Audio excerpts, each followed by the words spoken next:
I said again now, try to tell the people, when you make these dates, we're talking about stuff that's going on the inside of you.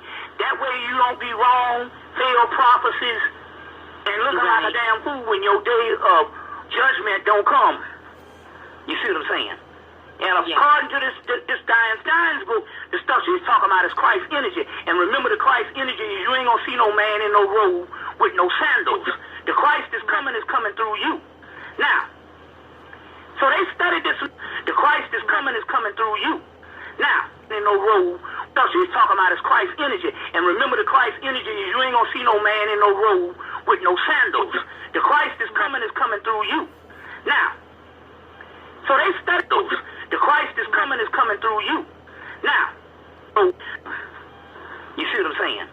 And according to this Diane Stein's book, the stuff she's talking about is Christ energy. And remember, the Christ energy is you ain't gonna see no man in no robe with no sandals. The Christ is coming through you. Now, so they studied this melanin thing, and they came to the conclusion on how melanin works. They tried to make the prototype of the melanin. And the prototype of melanin is nanotechnology. Nanotechnology, that's the prototype. They even got some stuff where they study nanomelanin. But we do, nanotechnology is the prototype of how melanin functions. So they studied how melanin functioned. And it ended up in what their version of it, their technological version of what they could create was nanotechnology. So apparently, what they are afraid of is when this nanotechnology unleashes in those people, those melanated people, the real nanotechnology, they're thinking it's going to be an invasion that will eat the world, about like a movie called Langoliers. Anybody seen the movie Langoliers? It was a movie came out in 1995. It was a Stephen King movie called Langoliers. And these little black dots ate up the earth. You see what I'm saying? I ate up one dimension. It's called the Langoliers. So, but you will see, when you see the nanotechnology in the movie G.I. Joe is what they are afraid of. And for some reason they're afraid of that coming up out of us because they do know based on all the ancient texts that this world is just going to disappear. Even in the Bible it said, you see what I'm saying? This heaven and this hell will not be around. Right. So if hell ain't going to be around, what the hell are you scared of?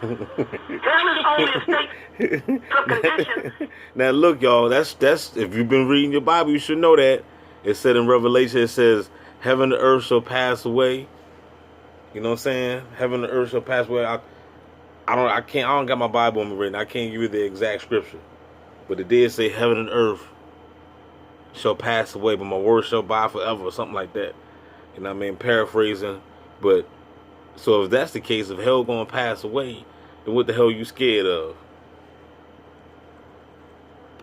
They do know folks haven't been reading their Bibles. Based on all the ancient texts, this world is just going to disappear. Even in the Bible it said, you see what I'm saying? This heaven and this hell will not be around. Right. So if hell ain't going to be around, what the hell are you scared of? Hell is only a state of condition, and based on your knowledge of where you are in this world, it can be hell or it can be heaven. That's correct. You see. So now, but they say this heaven and earth will not be around.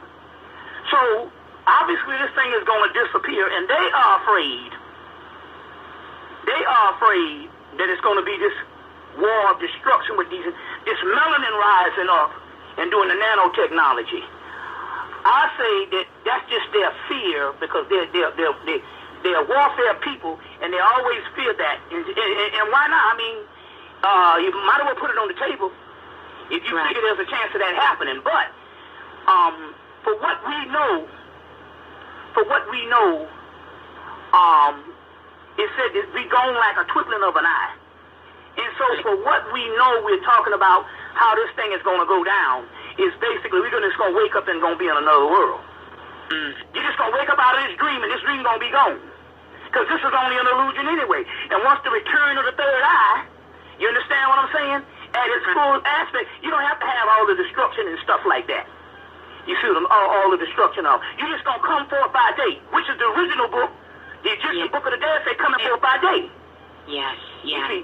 So we're just going to wake up, but that's not stopping them. But they still are showing what this melanin could do, which is in the East Indian text, some of the East Indian Kundalini texts where they say there are devices in the body that will come online and destroy everything if we were threatened for distinction.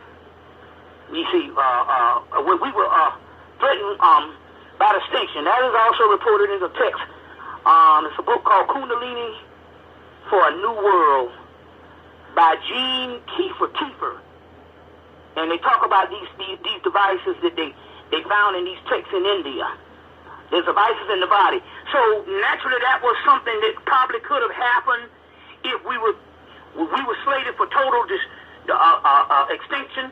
So they have to go about and kill us off on other means slowly, and you see what I'm saying? And conspire, you see, to kill us and do not announce the day of battle. So that's one aspect of it. But what we're talking about here is finding the third eye, where we're just going to wake up and have a whole new existence. There's a book, Finding of the Third Eye, by Vera Stanley Alder, A-L-D-E-R, Vera, V-E-R-A, Stanley, S-T-A-N-L-E-Y, Alder, A-L-D-E-R, a book been out for years. Book has been out for years. The Finding of the Third Eye. She has another one called The Fifth Dimension. But what's interesting in this particular book, why this book was always of interest, was, why it was always of interest, she mentions in this book that one day the third eye, the third eyes would open. Your third eye is online. Otherwise, trust me, you would not be listening tonight. So you don't have to worry about this. But what we want to find out here is this. What is it that if we're supposed to have more conscious people, and the consciousness did come. It did come. It came late 80s and during the 90s. But compared to the amount of people, when they say black people were going to come into your own, it's almost like a small percentage, like 1 point something. You see, the amount of people is conscious. But what happened to all those thousands of black people or indigenous people that third eye was supposed to come on that was prophesized? Right. You see, that was even got a date, in the 1990s. You see, in the 1990s. Even in the book, the guy, Africans and Alien, Africans in Asia, by Eugene, can't think of the guy's name. It's called Africans in Asia by Eugene Adams. In his book, he said he gave a date of the future Buddha. He said in future Buddha, he go again, one of the forms of melanin is also called the Buddha Rupa. He said the future Buddha, which is Maitreya, or also called Kalki, will be hitting the earth around 91. So what happened while all of us was just a few people, right, but the majority of us are dead? You see what I'm saying? What happened? Well, let me go into a story of a guy, and one of the guys that brought me into consciousness. Okay. And we believe now that this guy, he came to... You all right? How much time we got? Oh, we are doing wonderful. We have an hour and 32 minutes to go in the form. Yes. Okay, well, we're going to do this 32 minutes, and then we're going to, we'll probably do a question and answer, but let me just go with this. Yes. The guy that brought me into consciousness, because the spirit world said they had to work around the clock to get me out of the shoe industry, to get me out of the art and stuff like that. And the guy that ultimately brought me into consciousness is a brother by the name of Maddox Moore. Now, when Maddox Moore was bringing me into consciousness, I saw Maddox Moore 20 years later, and he was in Chicago working on Barack Obama's campaign. Now, Maddox Moore is a guy that came to college, and for some reason, he would never graduate. So he got to Clark, Atlanta. It was called Clark College at that time. He got to Clark College at that time somewhere in the early 1970s. By the time I met him in 86, he was still in college. He would work, he'd go to school, He'd get other majors. He'd either go get his master's at Atlanta University, the neighboring school, but he would always stay on campus. And what Maddox, we found out, was he was an angel. He was an angel there to help students at a certain date, and sometimes to help students gain their consciousness. I know this for a fact now. Yeah. All these years, the Maddox Moore was an angelic being that came there, and also anyway, Maddox Moore used to travel around the world with Jesse Jackson back in the day. So now, he said Jesse told him something. Because I said, Maddox, you know, you ain't got no fro like the fro from the 70s, but you do keep a little bit of hair on your head. And this was like 1988. Right.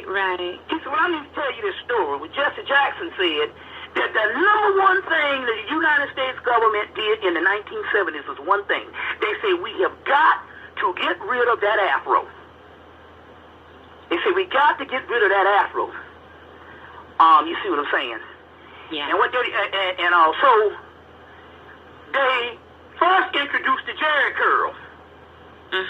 Yes. But that didn't work, because the damn Jerry curl started working for niggas. A nigga could get a Jerry curl, a woman could be bald-headed and get the damn Jerry curl, and that old goddamn, that old drip shit, that activator make her hair grow down the damn street. Yes. You remember how people get that activator, put that activator on, and the motherfucker hair just grow like crazy? So that shit didn't work. Just made it look ridiculous.